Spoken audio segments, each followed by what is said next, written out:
जो पाकिस्तान से आया है और फिर आगे की कहानी बताते हैं। मुझे लगता है आपको ये ना नंबर चेंज करना पड़ेगा जी, नहीं तो पाकिस्तानी आपको चेंज कर देंगे। अब जिस दिन तो पाकिस्तानियों के हत्थे चढ़ गया ना, ये तुझे माँ ना याद करा दी ना तो नाम बदल कर रख देना। चौधरी साहब, जिस तरह अभिनंदन की उतारी थी ना पाकिस्तान आर्मी ने, इसी तरह तेरी किसी दिन उतार देनी है। तेरा ये नंबर अफगानिस्तान तक पहुंच गया है चौधरी साहब, तो अब तो तुझे नंबर चेंज करना पड़ेगा। एक रियाज नाइको को मार के ना आप जश्न ना मनाएं और ये ना बोले कि पाकिस्तान आपको माफ कर देगा। हम दुश्मन थे, दुश्मन हैं और दुश्मन रहेंगे।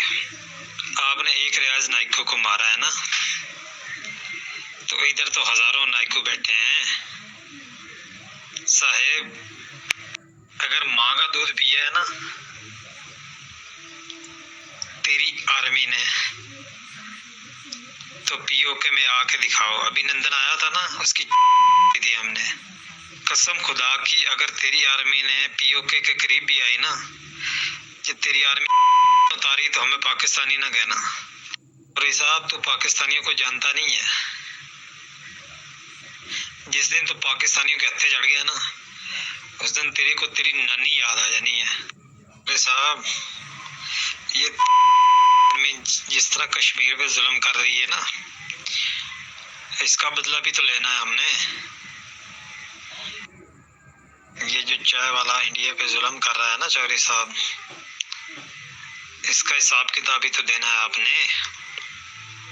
आप लोग सोचते होंगे कि पाकिस्तान कुछ नहीं कर रहा। आपने एक रियाज नाइको को मारा और आपके कितने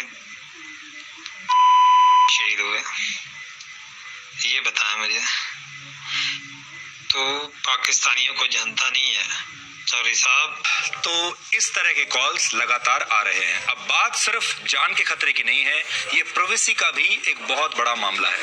जरा सोचिए, जिस देश में लोग कागज दिखाने से डरते हों, आधार कार्ड बनवाने के लिए अपनी निजी जानकारी देने से इनकार करते हों, वहीं मेरा फोन नंबर और मेरा पता जिहादियों की जेब में पहुंच जाता है। आप अंदाजा लगाइए आतंकवादियों का ये नेटवर्क और उनकी घुसपैठ कितनी मजबूत हो चुकी है। और ये नंबर और ये सारी डिटेल्स हमारे देश से यहीं से गई होंगी, क्योंकि यहाँ बहुत सारे ऐसे लोग हैं जो इन्हीं की टीम में खेलते हैं, इन्हीं की टीम के सदस्य हैं। ये नए जमाने की घुसपैठ है जो बेहद खतरनाक है। बाहर के मुल्कों में बैठे जिहादियों का तंत्र बिना किसी रोक टोक के भारत में घुसपैठ करता है, बॉर्डर पार करके भी घुसपैठ करता है और डिजिटल तरीके से भी घुसपैठ करता है। वो भी किसी का भी पर्सनल फोन नंबर लेकर हासिल कर लेते हैं और फिर उस नंबर पर जान से मारने की धमकी देते हैं। अब हम उस खबर की बात करेंगे जिसकी वजह से हमें ये धमकियां मिल रही हैं, लेकिन ये कवरेज रुकेगी नहीं, ये खबर रुकेगी नहीं। हमारा कसूर इतना भर था कि हमने दुनिया को जमीन जिहाद की सच्चाई दिखाई थी। हमने आपको बताया था कैसे जम्मू कश्मीर में कानून का सहारा लेकर धर्म के आधार पर जनसंख्या को बदलने की कोशिश हो रही है और वहां की सरकारें इसे हमेशा प्रोत्साहन देती रही। कैसे वहां रोशनी एक्ट के तहत सरकारी जमीनों पर अवैध कब्जा करने वालों को ही जमीन का असली मालिक बना दिया गया। आज हम इस खबर के पक्ष में आपको दो और सबूत दिखाना चाहते हैं। पहला सबूत वर्ष 1997 का है। आप अपने टीवी स्क्रीन पर 23 साल पुरानी एक चिट्ठी दिख रहे हैं जो जम्मू कश्मीर सरकार की तरफ से लिखी गई है। तब फारूक अब्दुल्ला राज्य के मुख्यमंत्री थे। 3 अप्रैल 1997 को राजस्व विभाग के अंडर सेक्रेटरी ने जम्मू के डीसी यानी डिप्टी कमिश्नर को यह चिट्ठी लिखी। इस चिट्ठी में डीसी से कहा गया कि वो जम्मू में एक मुस्लिम माइग्रेंट कॉलोनी बनाने के लिए 10 दिनों में 40 से 50 कनाल जमीन की पहचान करें, सिर्फ 10 दिनों के अंदर। ध्यान देने वाली बात यह है कि 1990 के दशक में आतंकवाद से प्रभावित होकर कश्मीर से कश्मीरी पंडितों ने बड़ी संख्या में पलायन किया था, लेकिन हम आपको जो चिट्ठी दिखा रहे हैं उसमें जम्मू में मुस्लिम माइग्रेंट्स कॉलोनी बसाने के लिए जमीन की पहचान करने की बात कही गई है। कश्मीरी पंडितों के लिए बात नहीं कही गई, जबकि कश्मीरी पंडितों को बसाने की बात कही जानी चाहिए थी। इस इलाके में ज्यादातर जमीन फॉरेस्ट डिपार्टमेंट की है। बाद में इसी जमीन पर कई जगह अवैध कब्जे करवा दिए गए और ये सब हुआ रोशनी एक्ट के सहारे। रोशनी एक्ट के तहत सरकारी जमीनों पर अवैध कब्जा करने वालों को ही उस जमीन का असली मालिक बना दिया गया था।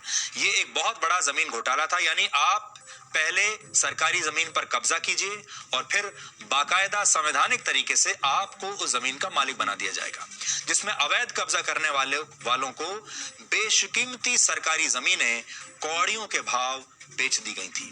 जमीन जिहाद पर हमारे तर्कों के पक्ष में जम्मू कश्मीर के अखबारों में छपा अब ये विज्ञापन देखिए।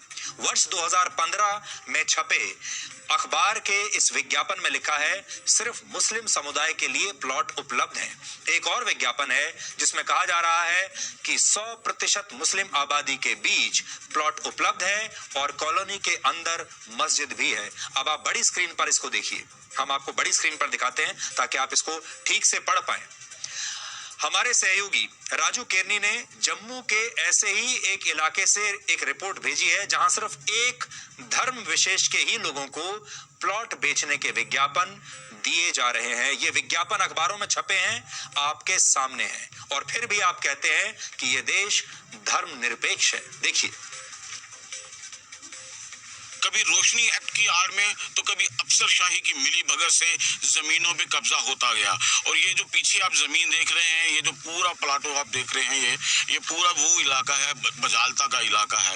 इस इलाके में भी जमीनों की उसी तरीके से लूट खसूट हुई और जिसके बाद जो है जैसे ही ये दौर शुरू हुआ था जमीनों को लूटने का, जमीनों को जो है अपने नाम पे करवाने का, सरकारी अफसरों ने अपने नाम पे करवाई, कई लोगों ने अपने नाम पे करवाई, और उसके बाद जो है भू माफिया बीच में आ गया, जिन्होंने अखबारों में बाकायदा इश्तिहार देके, एडवर्टीजमेंट देके, पेड एडवर्टीजमेंट देके उन लोगों ने ये जो है इस इलाके में जो है मुस्लिम कॉलोनी बनाने का जो कंसेप्ट है यहाँ पे लेके आए। अखबारों में इश्तिहार निकले जिसमें ये कहा गया कि सिर्फ मुस्लिम्स को ही ये जगह जो है दी जाएगी। ये बजालता का इलाका है। और उसके बाद जो है यहाँ पे जो है डेमोग्राफिक चेंज का, जब हम कहते हैं कि जम्मू में डेमोग्राफिक चेंज हुई है, लैंड जिहाद की बात हुई है, तो फिर क्यों जो है इस तरीके के जो है FIR होते हैं, पाकिस्तान से जिहाद की बात होती है। अगर कोई सरकार जरूर